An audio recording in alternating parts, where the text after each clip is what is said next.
그런 와중에 이 사회주의 세력들 사이에서 어떤 일이 발생하냐면요. 소련이 아버지와 같은 존재였고 중국이 첫째 아들과 같은 존재였는데 이 둘이 영영 사이가 좋을 줄 알았는데 1964년부터 1969년까지 이 둘 사이에 갈등이 발생합니다. 이걸 우리가 중국과 소련의 분쟁, 중소분쟁이라고 불러요. 사실 소련이 짱이었거든. 중국은 소련을 따라가는 아들의 입장이었어. 그러다가 소련이 계속 독단적으로 행동하니까 어느 순간부터 중국이 사춘기가 온 거야. 우리도 사회주의를 하는 나라긴 한데 우리가 꼭 소련의 스타일을 따라 해야 돼? 우리 스타일대로 하면 안 돼? 근데 소련이 그걸 허용하지 않아요. 야, 너희가 사회주의를 알아? 잔말 말고 따라와. 라고 엄청 독단적으로 전 세계 사회주의를 스스로 독점하려고 하는 거야. 여기에 중국이 반대하기 시작합니다. 야, 우리 마음대로 할래. 더 이상 너희들이 원하는 대로 하지 않을 거야. 우리가 하는 것도 사회주의의 일환이야. 간섭하지 마. 그러니까 소련이 이 새끼들이 컸네. 덤빌 거야? 오케이. 싸울래? 라고 해서 둘 사이에 분쟁이 발생이 돼요. 이러니까 이 중국이 저 소련을 우리가 어떻게 연맹이지? 우리가 아무리 사춘기라지만 아버지 어머니를 상대로 싸움을 걸긴 좀 불안한데 저 소련을 어떻게 연맥이지? 고민을 하다가 오케이, 소련을 가장 연맥이는 좋은 방법은 소련이 가장 싫어하는 나라와 손잡아야겠다 라고 해서 중국과 독트린을 외쳤던 미국의 닉슨이 만납니다. 미국의 닉슨과 중국이 만납니다. 정확히는 미국의 닉슨 대통령이 중국에 방문을 해요. 자, 쓸게요. 미국의 미국의 왜 이렇게 글씨가 안 써질까? 미국의 닉슨 대통령이 중국을 방문합니다. 이거는 천지가 개벽하는 사건이야.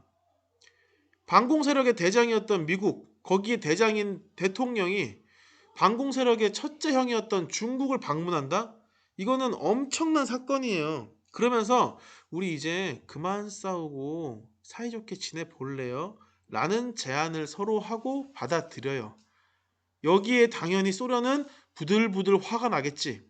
근데 어떻게 사춘기 아들을 막을 수가 없지. 그래서 소련이 부들부들 화가 나고 있는 상태에서 중국과 미국이 아직은 수교하지 않아요. 아직은 손을 잡은 건 아니고 우리 손을 잡아볼래요? 라는 제안까지는 하다가 미국이 야, 그래도 우리가 반공국가의 대장인데 우리가 가장 먼저 손잡으면 좀 그렇잖아. 자, 첫째 아들 출격해라.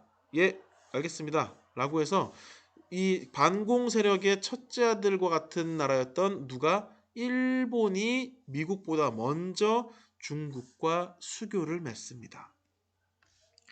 1972년에 중국과 일본 사이에 공동 성명을 발표하고요. 두 나라 사이에 중일 국교가 수립됩니다.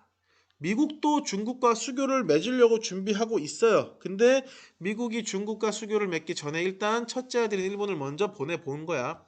자, 이제 중국과 화해했어. 점점 사회주의와의 벽이 허물어지기 시작하는 거야. 이러니까 미국은 더 이상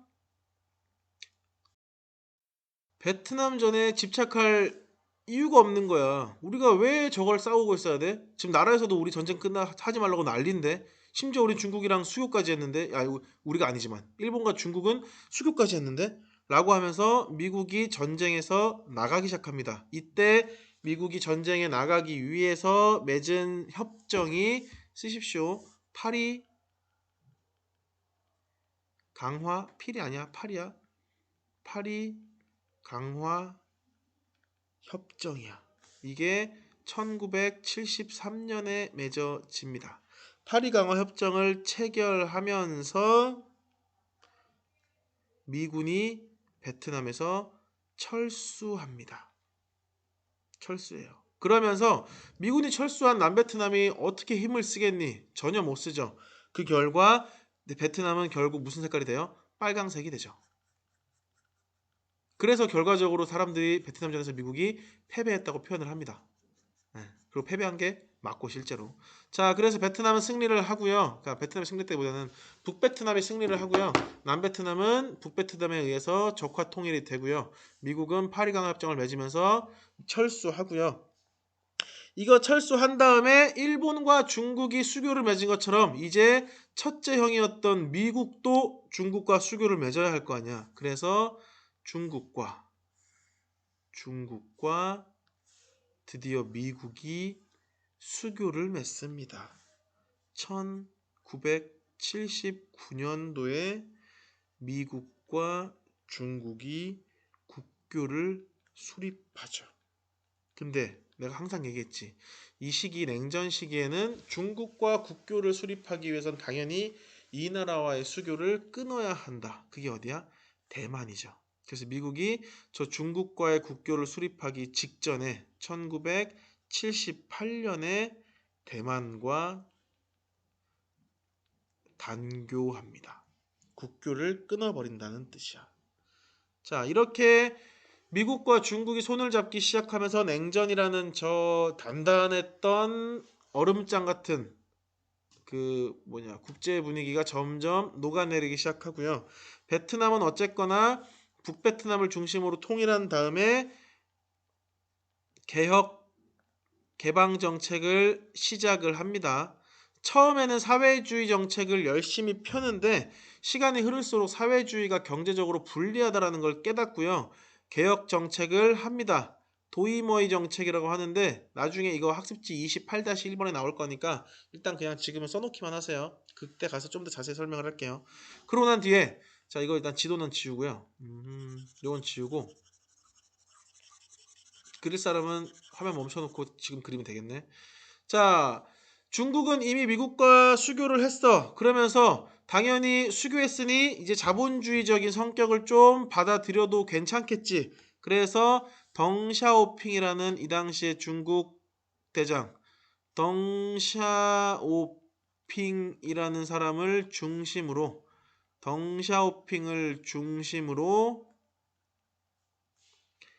개혁과 개방 정책을 시작합니다. 이제 사회주의 공산국가 세력들이 슬슬 무너지고 있는 거야. 그리고 시기가 흐를수록 소련도 동생이 도망갔네. 나는 끝까지 사회주의의 대장이 될 거야 라고 막 버티다가 못 버텨요. 사회주의가 경제적으로 불합리하다는 것은 누구나 다 알고 있거든. 그리고 몰랐더라도 시간이 흐르면 알게 되거든. 그래서 결국에는 소련도 1985년쯤 되면은 이 당시에 소련의 재상이었던 고르바초프라는 사람이 자, 여기 들어갈 단어가 빈칸일 거야. 고르바초프라는 사람을 중심으로 자본주의의 상징적인 시장 경제 체제를 도입합니다. 칸이 너무 적다.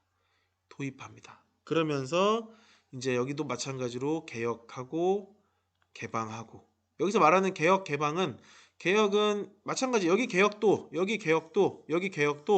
자본주의적 시장 경제 체제를 받아들인다는 뜻이고요. 이 개방은 공통적으로 이 반공 세력들의 국가들과 문 열고 서로 손잡기 시작한다는 뜻이야.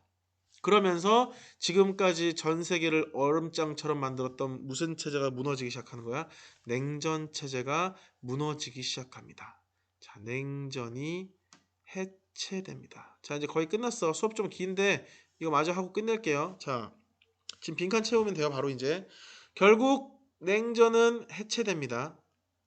냉전이 결국 해체되고요. 빈칸 그대로 채우시면 됩니다. 자, 냉전이 해체된 것은 냉전이 해체되면서 소련 별거 없네. 야, 이제 우리 소련의 굴레에서 벗어나서 우리도 슬슬 발전 시작해보자. 다시 제대로 라고 하면서 소련의 원래 한 팀이었던 동유럽 지역의 공산 국가들이 우리는 사회주의 안 할 거야. 라고 하면서 사회주의 체제에서 벗어나기 시작해. 왜냐면은 이 나라들이 소련 따라하다가 경제적으로 무너지고 있었거든. 이 동유럽 공산주의 국가들이 경제적으로 몰락하기 시작하면서 야, 소련 따라가도 밥도 하나 못 먹네. 야, 안 돼. 탈출하자. 라고 해서 소련을 탈출하기 시작하고요. 결국 이 소련이라는 사회주의 국가가 해체됩니다. 소련이 해체됩니다. 소련이 해체되면서 원래 국가였던 러시아로 다시 돌아가죠. 돌아가죠. 자, 그리고 우리나라, 한국도 마찬가지로 미국과 일본처럼 다양한 공산 국가들과 국교를 맺습니다. 그 대표적인 국가들이 뭐 베트남이랑도 우리 수교하고요. 중국이랑도 수교합니다. 그리고 북한이랑도 조금 관계가 개선돼서 1991년도가 되면은 남한과 북한이 UN 국제연합에 동시에 가입도 합니다. 동시에 가입도 해요. 그 전까지는 남은 북한을 국가로 인정하지 않고 북한도 남한을 국가로 인정하지 않았기 때문에 둘 중에 어느 하나를 유엔에 가입시켜 주게 되면 굉장히 오해, 분쟁의 소지가 있을 거 아니야. 그래서 눈치 보고 가입을 못 시켜주고 있다가 그냥 양국이 야, 우리 같이 들어가자 라고 해서 유엔에 동시 가입을 하게 됩니다. 그리고 2000년도에 너희들은 태어나기도 전이었던 2000년도에 남북한이 정상이 만나서 회담을 하죠. 남북 정상 회담이 열리죠. 여러분들은 아마 문재인과 김정은이 만나는 모습은 봤을 거야. 근데 그 전에 이미 김대중이라는 대통령과 우리나라의 그리고 김정은의 아버지죠. 아버지였던 김정일이 최초로 만나게 된 사건이 2000년 남북 정상회담입니다. 근데 그 뒤로 사실 별로 많이 진척된 건 없고요. 아직까지도 우리나라는 분단 상태로 지속이 돼 있는 상태지. 전 세계 냉전이 다 녹았는데 이 한반도에서만 아직 남아 있죠. 자, 여기까지가 학습지 27-2번이고요. 이제 다음 시간에 28-1번 아마 절반 정도만 할 겁니다. 자, 이거 필기 다 채워 보시고 혹시 이거 말고 25-12, 6-12, 27-1번 다 포함해서 저 이거 빈칸 못 채우겠는데요? 하는 거 있으면 언제든지 전화나 뭐 카톡이나 문자나 물어보십시오. 친절하게 답변을 할 테니까. 자, 고생 많았고 다음 시간에 다시 봅시다. 안녕.